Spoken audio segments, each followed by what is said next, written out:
عام طور پر قرآن کو ایک مذہبی کتاب کے طور پر دیکھا جاتا ہے، لیکن ایک دلیل یہ بھی ہے کہ یہ اپنے اندر معجزات رکھتی ہے۔ تو آج کے اس تجزیے میں ہم انہی دعووں کو کھنگالیں گے جو کہتے ہیں کہ قرآن میں زبان، سائنس اور تاریخ کے ایسے ثبوت موجود ہیں جو اس کے الہامی ہونے کی گواہی دیتے ہیں۔ یہ آیت اب کہہ سکتے ہیں کہ اس پورے تجزیے کا مرکزی خیال ہے۔ اس میں ایک وعدہ ہے، کائنات میں اور خود ہمارے وجود کے اندر نشانیاں دکھانے کا وعدہ جو اس کتاب کی سچائی کو واضح کر دیں۔ تو چلیے دیکھتے ہیں کہ وہ کون سی نشانیاں ہیں جن کی طرف اشارہ کیا جا رہا ہے۔ تو بنیادی دعویٰ بہت سیدھا سا ہے، وہ یہ کہ قرآن صرف ایک کتاب نہیں بلکہ اس میں زبان، سائنس، ریاضی اور تاریخ، ان سب شعبوں میں ایسے شواہد موجود ہیں جو اسے الہامی ثابت کرتے ہیں۔ اب ہم ایک ایک کر کے ان دلائل کو دیکھیں گے۔ تو سوال یہ اٹھتا ہے کہ کیا قرآن واقعی معجزات کی ایک کتاب ہے؟ آئیے دیکھتے ہیں کہ اس کے حق میں کیا دلائل پیش کیے جاتے ہیں۔ سب سے پہلا اور شاید سب سے بڑا دعویٰ خود قرآن کی زبان سے متعلق ہے۔ 7ویں صدی کے عرب جنہیں اپنی زبان دانی پر بہت ناز تھا، قرآن نے انہیں اسی میدان میں ایک چیلنج دیا۔ اس تصور کو اعجاز القرآن کہا جاتا ہے، یعنی قرآن کا عاجز کر دینا۔ آسان لفظوں میں اس کا مطلب یہ ہے کہ اس کا جو انداز ہے، جو اسلوب ہے، وہ اتنا منفرد اور بے مثال ہے کہ کوئی انسان اس کی نقل تیار ہی نہیں کر سکتا۔ اور یہ چیلنج قرآن نے بار بار دہرایا۔ پہلے کہا کہ اس جیسی پوری کتاب لے آؤ، پھر کہا کہ 10 صورتیں ہی بنا لاؤ، اور آخر میں چیلنج کو یہاں تک آسان کر دیا کہ صرف ایک صورت ہی اس جیسی بنا لو۔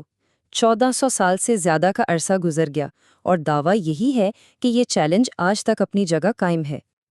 اچھا، زبان سے ہٹ کر اب آتے ہیں سائنسی دلائل کی طرف۔ یہاں دعویٰ یہ ہے کہ قرآن میں ایسی باتیں موجود ہیں جنہیں سائنس نے تو کئی صدیاں بعد جا کر دریافت کیا ہے۔ اس کی ایک بہت بڑی مثال جنین کی نشوونما یعنی ایمبریولوجی سے دی جاتی ہے۔ قرآن انسان کی تخلیق کے مراحل کو کچھ اس طرح بیان کرتا ہے، اور پھر اس کا موازنہ آج کی جدید سائنس سے کیا جاتا ہے۔ یہ مراحل یعنی نطفہ یعنی ایک قطرہ، پھر علقہ یعنی کوئی چپکنے والی چیز، اور پھر مضغہ یعنی جیسے چبایا ہوا لوتھڑا۔ حیرت انگیز طور پر یہ تفصیلات ڈاکٹر کیتھ مور جیسے جدید دور کے ماہرین کی تحقیق سے بالکل مطابقت رکھتی ہیں۔ تو سوال یہ ہے کہ 7ویں صدی میں کسی کو یہ سب کیسے معلوم ہو سکتا تھا؟ ایک اور حیران کن دعویٰ 2 سمندروں کے بارے میں ہے۔ قرآن کہتا ہے کہ 2 سمندر ہیں جو آپس میں ملتے تو ہیں لیکن ایک دوسرے میں گھلتے نہیں، ان کے بیچ ایک پردہ ہے۔ یہ ایک ایسا قدرتی مظہر ہے جسے سائنس نے بہت بعد میں دریافت کیا۔ تو ایک طرف 7ویں صدی کا یہ بیان اور دوسری طرف جدید سائنس کی یہ وضاحت۔ دلیل یہ دی جاتی ہے کہ یہ محض اتفاق کیسے ہو سکتا ہے۔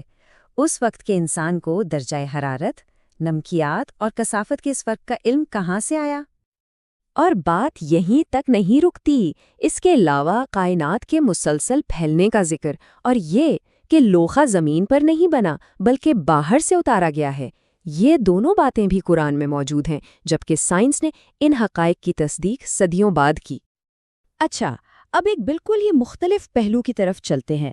یہ دعویٰ ہے کہ قرآن میں صرف الفاظ اور ان کے معنی ہی نہیں بلکہ ایک گہرا اور پیچیدہ عددی نظام بھی موجود ہے، یعنی الفاظ کی گنتی میں بھی ایک خاص ترتیب ہے۔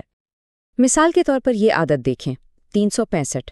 دعویٰ یہ ہے کہ قرآن میں لفظ دن یعنی یوم ٹھیک 365 مرتبہ آیا ہے، جو کہ ایک سال میں دنوں کی تعداد ہے۔ اور یہ صرف ایک لفظ کی بات نہیں ہے، اس جدول پر نظر ڈالیں، لفظ مہینہ 12 بار آیا ہے، مرد اور عورت دونوں 24 بار، دنیا اور آخرت دونوں 115 بار، یہاں تک کہ فرشتے اور شیطان بھی 80 بار۔ تو سوال پھر وہی ہے کہ کیا یہ سب محض اتفاق ہو سکتا ہے؟